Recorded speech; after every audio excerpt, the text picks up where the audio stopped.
Em Mateus capítulo 15, versículo 21.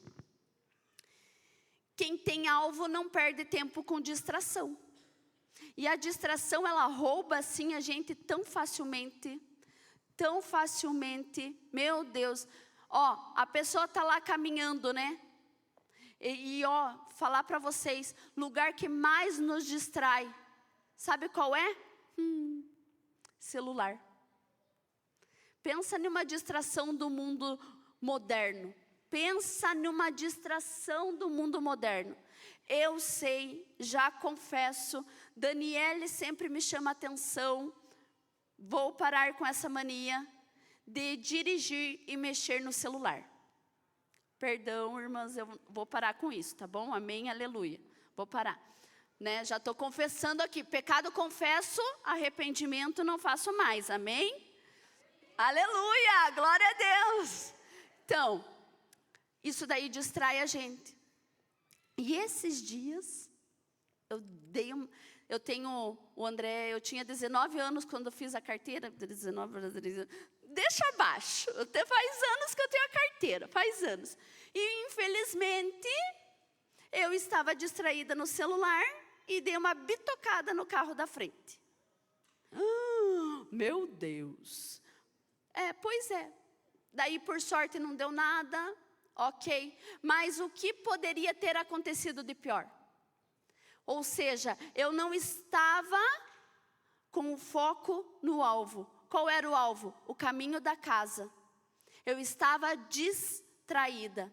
Assim também somos nós na promessa. O inimigo não vai, hoje em dia, ele não trabalha muito com, ai meu Deus, coisas pesadas. Ele coloca uma distração. Nossa, quantas mulheres eu vi aqui na presença, uau, que falavam para mim, nunca mais eu saio. Foi só surgir uma academia no horário que, deixa eu sair da presença. Foi só surgir uma outra coisa, deixa eu sair. E assim foi indo, e foram distraídas do que o Senhor tinha para elas. Não é sobre estar aqui toda segunda-feira, mas é sobre estar na presença de Deus todos os dias. E muitas vezes o inimigo colocou distração para nós. Só que a mulher de Cananeia nos ensina como não se distrair. Olha aqui para nós, Mateus capítulo 15, versículo 21. Fala assim para nós. Saindo daquele lugar, Jesus retirou-se para a região de Tiro e de Sidom. Uma mulher cananeia, natural dali, veio a ele gritando, Senhor, filho de Davi, tem misericórdia de mim. Minha filha está endemoniada. Veja bem que ali o nhada quer dizer que ela tinha não só um demônio, mas era um ninho. Nhada é de ninhos, ou seja, ela não tinha só um. Algumas traduções vão falar que é um. A NVT vai falar que é um, mas outras traduções, como a RC e a NVI, traz nhada, ou seja, era ninhos de demônio. Dizem que a NVT traz um, porque ninho também pode ser singular. Mas, ou seja, era um ninho de demônio sobre aquela mulher. Não era um, era uma legião, era um ninho. Ou seja, sobre a mulher não, sobre a filha. E dizem que jovem era considerado assim na faixa de 13 anos. Mas não sabe se é o certo, não pode se afirmar. Veja bem, agora tua filha, 13 anos, jovem, mais ou menos a média, coloque aí, que não tem como afirmar. Cheia de demônio, cheia. Era um lar destruído. Era um lar destruído pelo demônio. Aquela mulher poderia ter se distraído facilmente. Ela estava quebrada, mas olha o que acontece com ela. E está sofrendo muito. Acho que a maior dor para uma mãe é ver o seu filho sofrer. Mas Jesus não lhe respondeu palavra.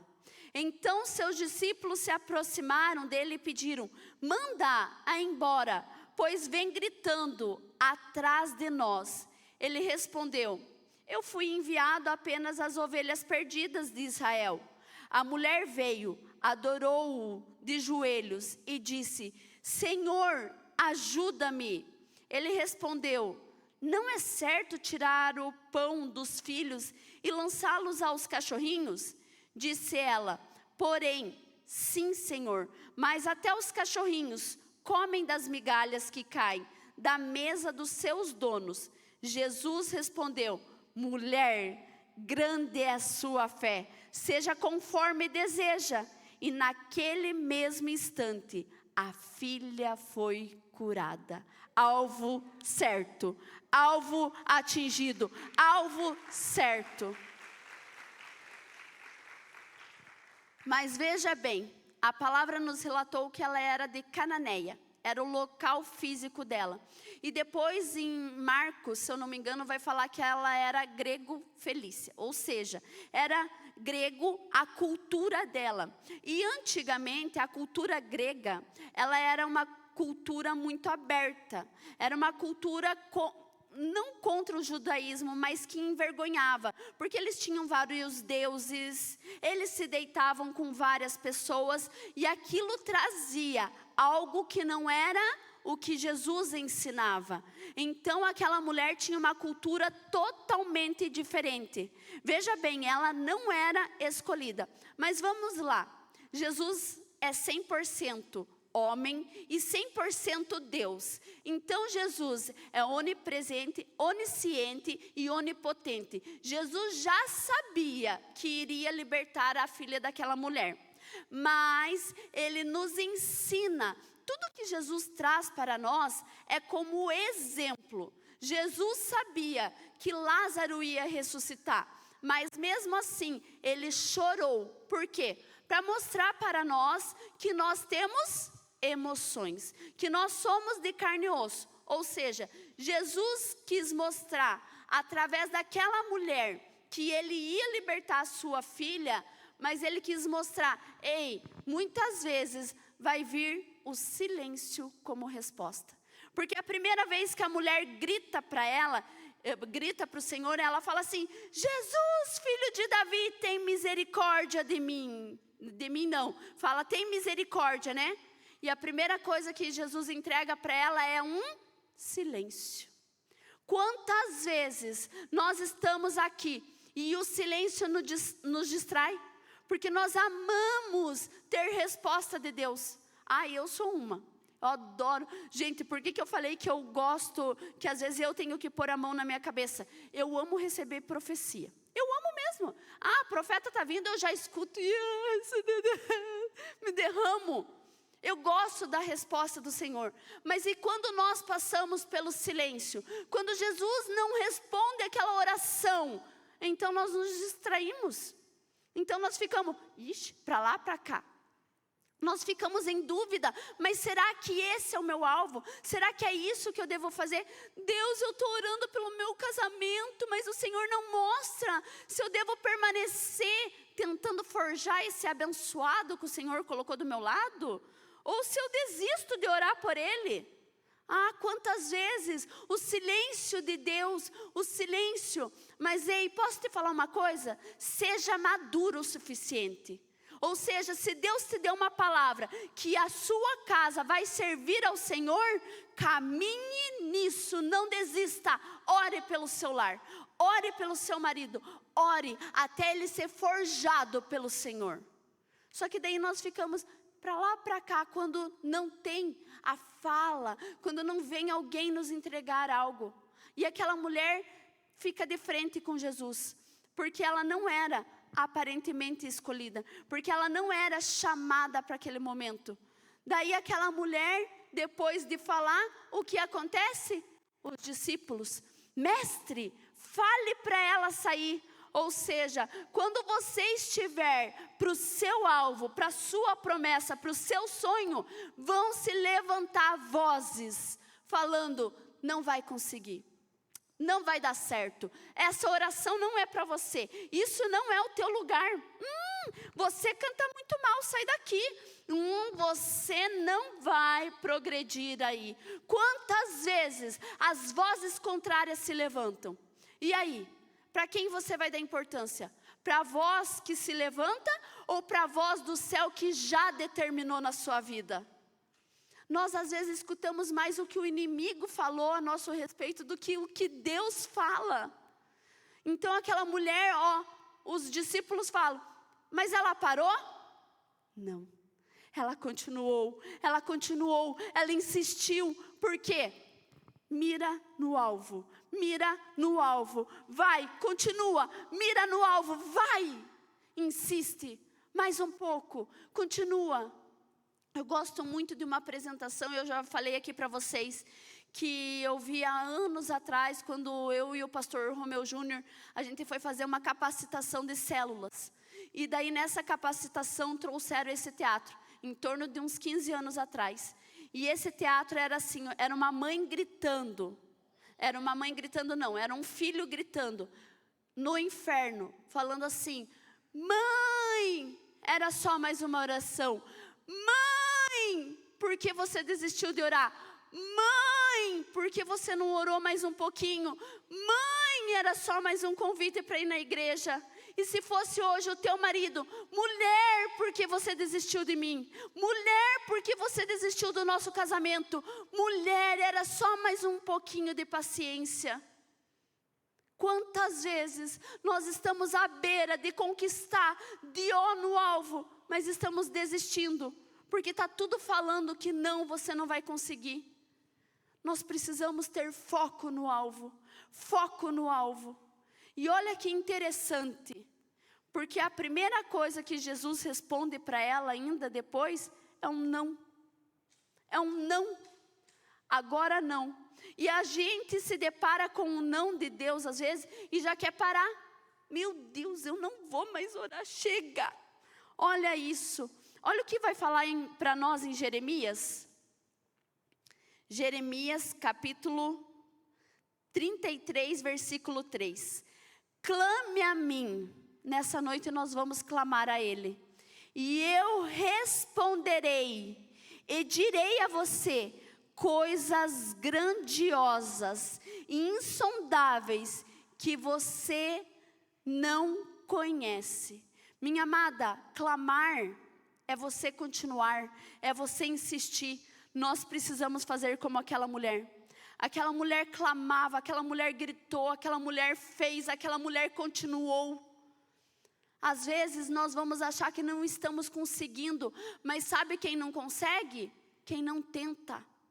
Se você está aqui na casa de oração, tentando pela sua família, uma hora você consegue. Se você está aqui na casa de oração, orando pelo teu trabalho, por uma promoção, por algo, uma hora você consegue.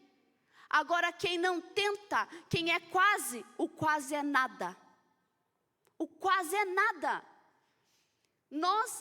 Eu quase fui fazer a vaga para o retiro. Temos só 2 vagas. Eu quase fiz a minha inscrição. Eu quase me batizei, mas eu não senti ainda.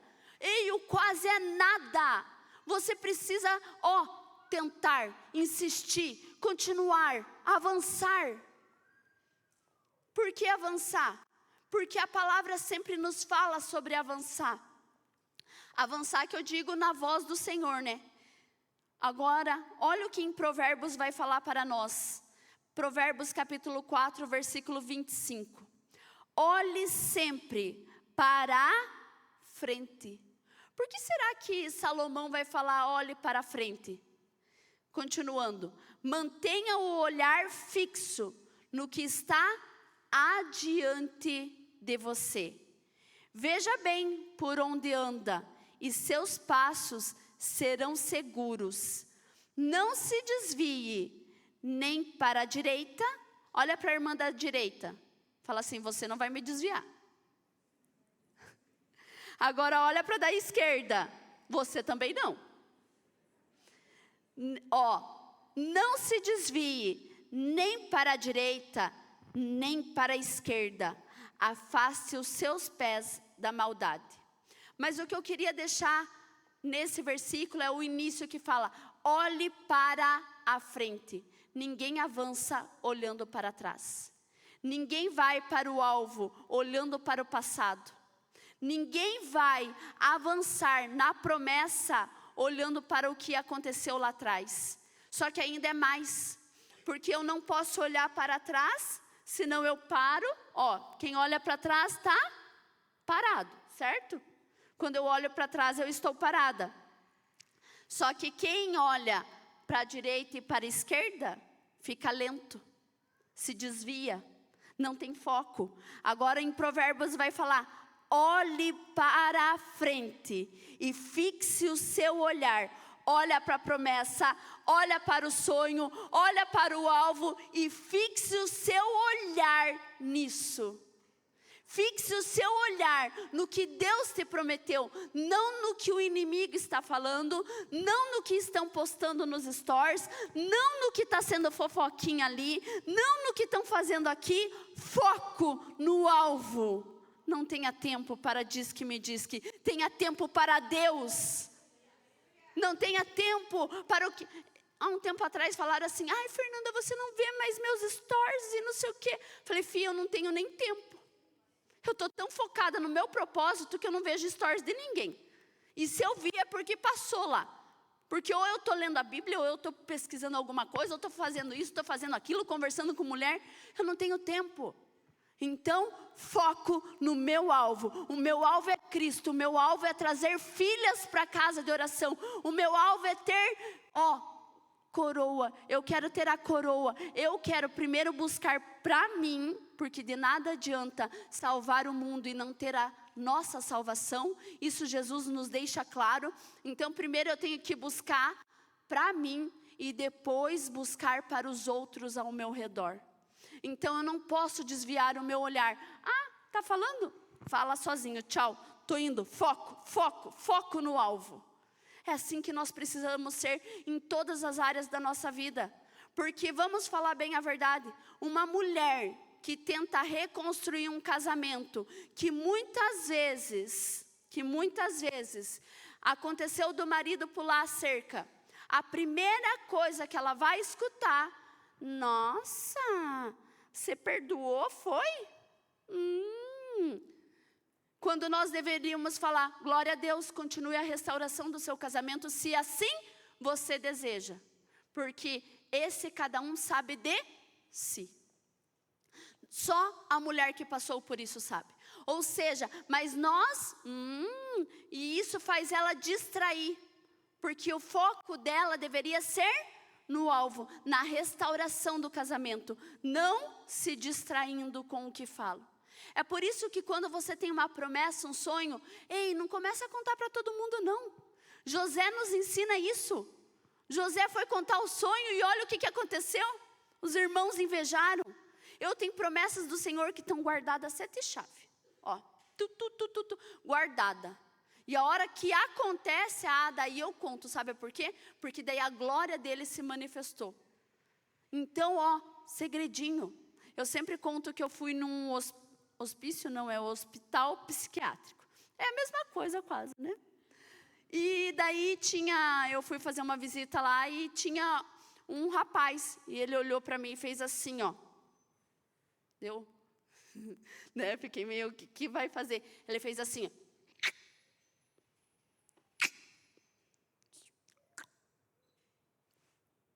Ou seja, chave nos ouvidos, chave nos olhos, chave na boca. Só assim você consegue focar. Não dê ouvidos a quem não te dá destino. Não olhe ao que não te traz salvação, ao que não te traz alvo. E não abra a boca se não for para glorificar. Seja sábia. Foco no alvo. Foco no alvo. Não conte se não for edificar a tua vida. É por isso, não se distraia. E aquela mulher nos ensinou muito isso. Olha o que ela fala ali. E Jesus falou para ela: não é certo tirar o pão dos filhos e lançá-lo aos cachorrinhos?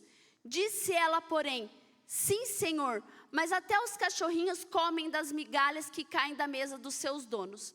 E todo mundo traz ali, meu Deus, Jesus está chamando aquela mulher de cachorrinho. E agora aquela mulher, meu Deus. Não, Jesus estava falando assim sobre as migalhas que caem.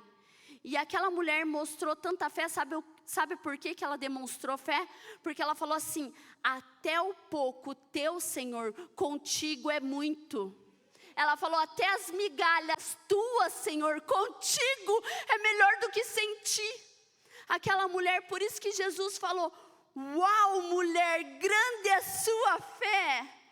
Porque ele olhou para ela, ele não desmereceu ela. Ele quis dizer as migalhas, as pouquinhas coisas, tem poucas coisas. E ela quis dizer, Deus, o pouco contigo se torna muito. Ou seja, Jesus, o pouquinho, as migalhas serão muito contigo. E Jesus olha para ela e fala assim, grande é a sua fé.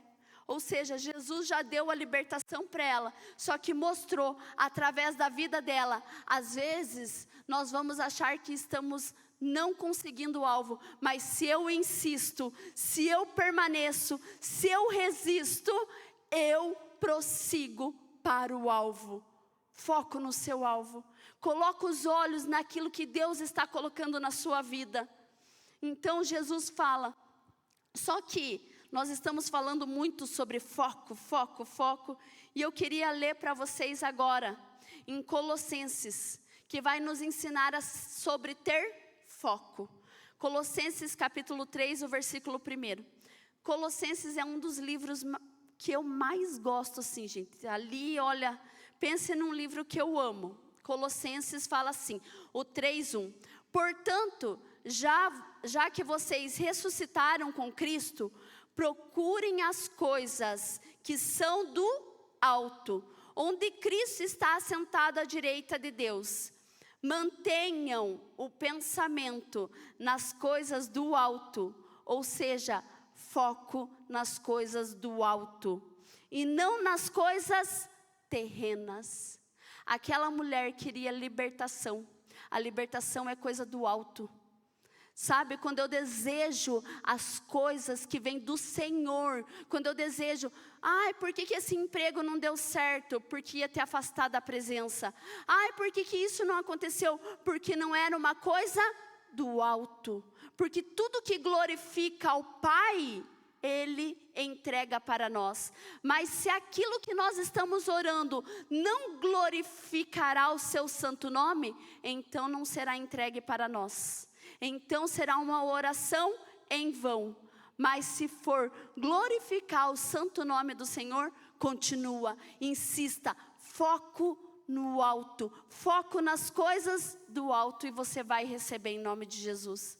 Nessa noite, se você deseja receber um pouco da presença do nosso Senhor, um pouco mais, se coloque em pé nesse momento. Eu não sei como você chegou aqui.